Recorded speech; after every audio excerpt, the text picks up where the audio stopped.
Sharon, tell us about Kneecap. What Yeah, is it? this was one of those random films that pops up on the secret screenings on the Isle of Wight. And there's a secret screening quite often, and they are very well attended because anyone with an unlimited card can roll up, get in, and basically it's like a free pass because you've all your film viewing for the month is paid for. Yeah. And so, and we found, but then I've been to a few. Sean goes to most of them. Is that you just never know what you're going to get. Once we've got them, we've had a big budget, but most of the time there's something quirky, something under the radar, or something quite unexpected. I They, remember I saw Incredibles 2 in one of those. yeah, so it doesn't often happen very often where it's a big name. It's often a sort of lesser film. And yeah, they have what's called secret screenings as well. So if you're for horror fans, you can then go for it's guaranteed to be a horror.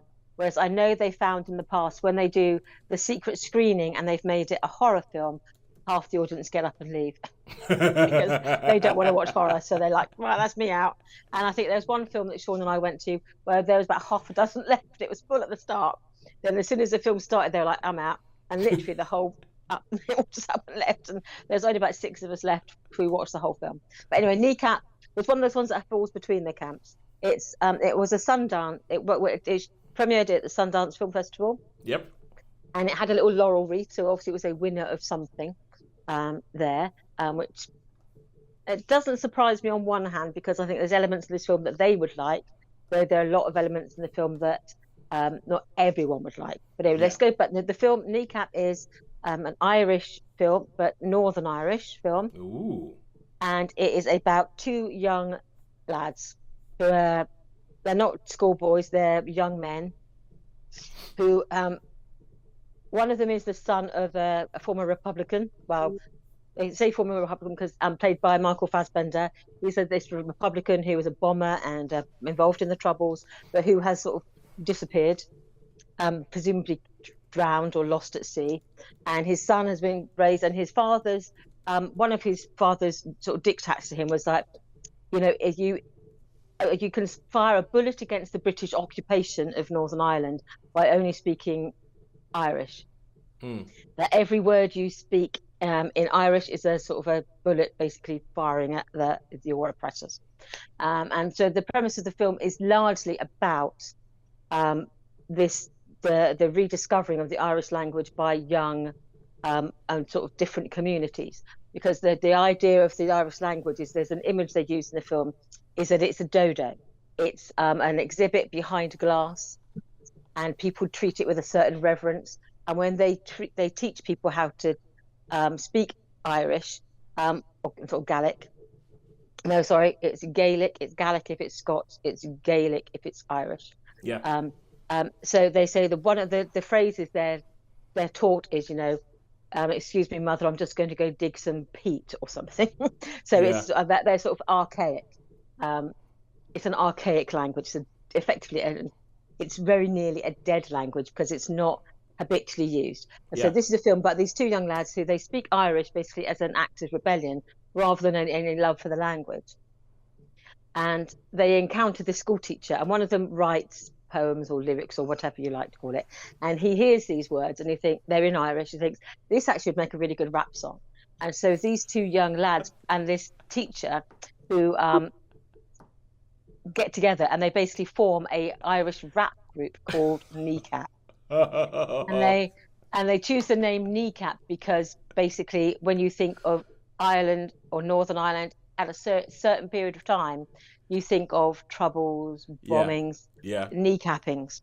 And so they want to sort of take that image and go, with it. And so that is it's an Irish speaking rap group from Northern Ireland speaking Gaelic. I think I love this.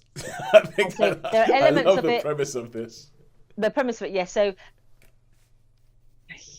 it's the premise is really interesting because it's like taking what could be a dead language and saying, okay, what is the most radical thing you can do with a dead language is like turn it into the most sort of, I don't know, in your face art form, and completely countercultural. Because when you think of Irish music, you do tend to think of the fiddle and the sort of I don't know, the Clanad types or the My Danny Boy, or that Riverdance.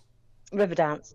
That's when you think of Irish music, and they're saying no, we are young men, so we like listening to that, but we are not. We want to bring it into our culture. So Yeah, that's the idea. but also that whole spirit behind that whole thing, it is very rap, like 1980s rap things, when you have like people like Public Enemy with Fight the Power and NWA with The Police, and it's that is very. I actually think that there's a lot of affinity between what they're saying there and like the origins of rap and hip hop and stuff like that. So yeah, I like the idea of this. So that's the idea. The What's the idea execution of it, like? The execution for me, I am not the target audience for this film. I am an English folk listening, quite starchy in my opinion. So I don't like swearing. I don't drink. I certainly have never taken drugs in my life. And so these young men, they make their money by dealing drugs. They're very sweary. They're very anti-establishment. Actually, I spent 26 years working with the police force. They hate the police. They're nearly it's like, for me, it was like, they hate the police. Yeah, that's strike against them for me. They love rap music. Okay, strike against them for me because I don't like that. They swear a lot. Okay, that's another one down. It's just, yeah, so it's like, all the way along, it's like, this is not for me. Sorry, well caught, but so yeah, it wasn't for me. There were quick elements. You get animated bits on the screen. It's subtitled. When they do the rap songs, they have it sort of almost animated, where you have the words on the screen. Yeah, the lyrics will show up along. I would imagine that. So that you can read them. They're like sort of. You can. If I had an ear for rap music, I'd probably appreciate it more. But for me, I literally, I physically had to put my fingers in my ears for some of it because it was just loud, and to me, it was just like, this is not music. And neither, I think Sean felt the same way because, well, at one point we said, "Oh, are you liking this?" And he was like, "No," and we said, "Should we give it another 10 minutes?" And we found out at the very end of the film because we sat it out that both of us were waiting for the other one to leave, and then we would leave. So I was sat there thinking, oh, when Sean gets up, I'll go with Sean. And then he was sat there thinking, well, when Sharon leaves, I'll leave with her. And so both of us sat it to the very bitter end. I'm glad you did, because if not, we would have nothing to talk about in cinema this week. We were going to talk about it. That's why we stayed, basically. But I can see the premise of it. I think there's a lot to admire. The fact that you're taking what could be a dead language and giving it like this adrenaline rush, this shot of adrenaline. But the way it's delivered by these sort of druggy, people who almost like there are. And there's attitudes towards like the republicanism. It's just like, I understand that republicanism is not synonymous with violence anymore, that they've almost like tried to move away from that image. But obviously I grew up in the days where I was shown how to look for a car bomb because I worked for the police, and it was like, you need to know what the bottom of your car looks like just in case someone puts a car bomb on it. Yeah.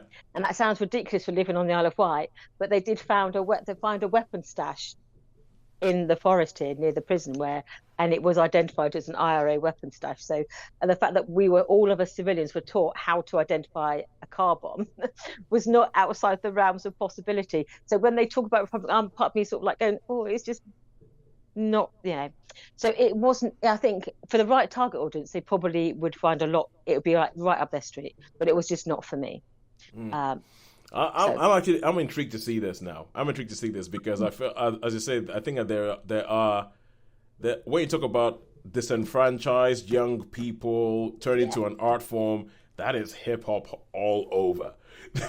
So I think anyone who recognised those things would be like, yeah, this is relatable. Whereas for me, I'm like, this does not speak to me at all. Yeah, but the thing is, because Sean liked what's it called?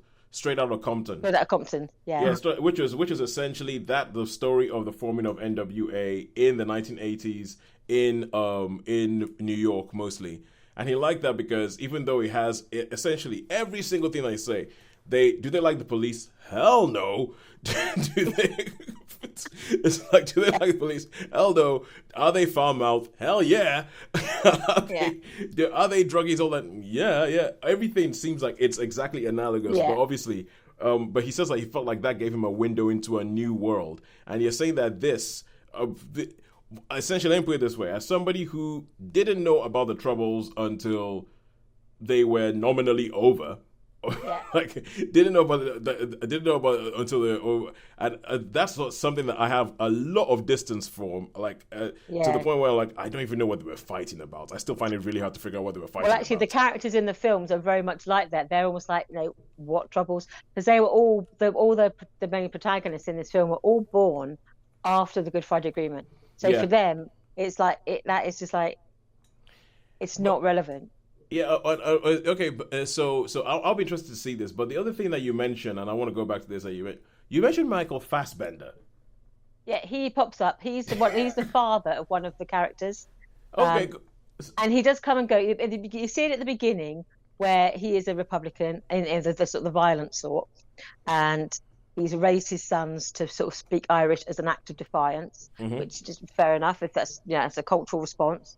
And he basically, it's not much of a spoiler because he does pop up in the film later, but he does fake his own death, and then he carries on fighting his cause, but from the Yeah. behind the scenes. Okay. So he does appear throughout the film.